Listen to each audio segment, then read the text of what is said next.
சுற்றி சூழல் விழிப்புணர்வு செய்திகள்.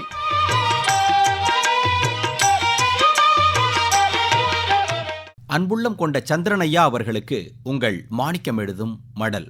நலம் நலமறிய ஆவல். நம்மை அறியாமலே நாம தினமும் செய்கிற ஒரு வேலை மூச்சு விடுறது.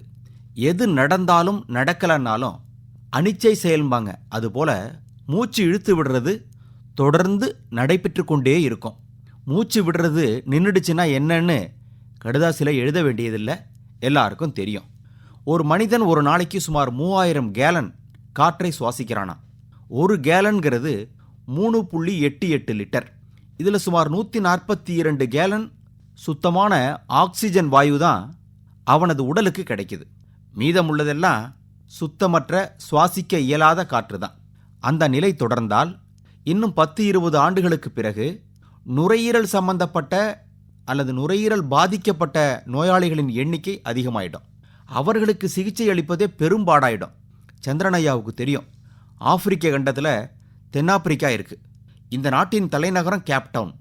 சுமார் 4 லட்சம் பேர் தான் அங்கே வசிக்கிறாங்களாம் இந்த நகரத்தில்.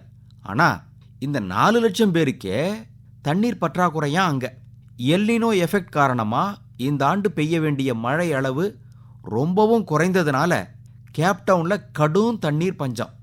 ஒரு நாளைக்கு ஒருத்தருக்கு 87 லிட்டர் தண்ணி தான் அளந்து ரேஷன் முறையில் கொடுக்குறாங்களாம். இந்த நிலை நம்ம நாட்டின் நகரங்களுக்கு வர வெகு தூரம் இல்லை. வர்ற கோடை பருவத்தில் கேப்டவுனில் இந்த 87 லிட்டர் தண்ணி கூட கிடைக்குமான்னு தெரியல. நம்பிக்கையின்மை கேப்டவுன் நகர மக்களுக்கு உண்டாகியிருக்கு. உலகிலேயே தண்ணீர் இல்லாமல் முற்றிலும் வறண்ட மிகப்பெரிய நகரங்களில் கேப்டவுனுக்கு முதலிடம் என்ற மோசமான பேர் கூட கிடைக்குங்கிறாங்க. நமது அன்றாட வாழ்க்கையில் தண்ணீரும் சுவாச காற்றும் தான் மிக முக்கியமானவை. நாம் குடிக்கிற தண்ணி நல்ல தண்ணியாக இருக்கணும், சுவாசிக்கிற காற்று சுத்தமானதாக இருக்கணும். ஆனால் அப்படி இருக்கான்னா மிகப்பெரிய கேள்விக்குறி தான் நம் கண் முன்னால் வருது.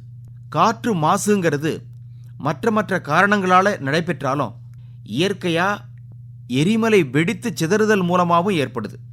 உலகில் சுமார் 500 எரிமலைகள் இருக்கான்.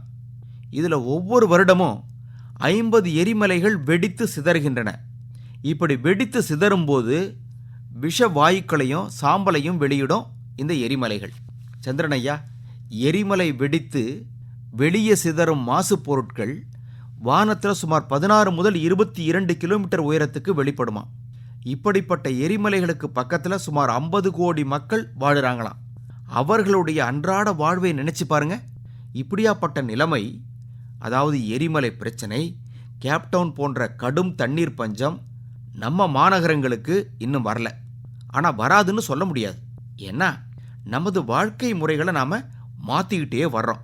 சரியான பாதையில் போனால் இது போன்ற சிரமங்கள் வராது. போகிறது சரியான பாதை தானா? கேள்வி கேட்பது உங்கள் மடல் மாணிக்கம்.